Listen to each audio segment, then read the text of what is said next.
والا ہے۔ لوگو اپنے پروردگار سے ڈرو کہ قیامت کا زلزلہ ایک حادثہ عظیم ہے۔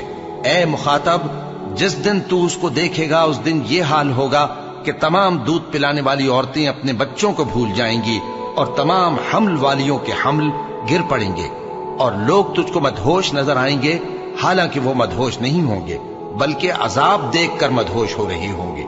بے شک اللہ کا عذاب بڑا سخت ہے، اور یہ کہ قیامت آنے والی ہے اس میں کچھ شک نہیں، اور یہ کہ اللہ سب لوگوں کو جو قبروں میں ہیں جلا اٹھائے گا۔ قیامت تو آنے والی ہے، اس کے آنے میں کچھ شک نہیں، لیکن اکثر لوگ ایمان نہیں رکھتے۔ تو جب کانوں کو پھاڑنے والی آواز آئے گی اس دن آدمی اپنے بھائی سے دور بھاگے گا، اور اپنی ماں اور اپنے باپ سے، اور اپنی بیوی اور اپنے بیٹوں سے بھی۔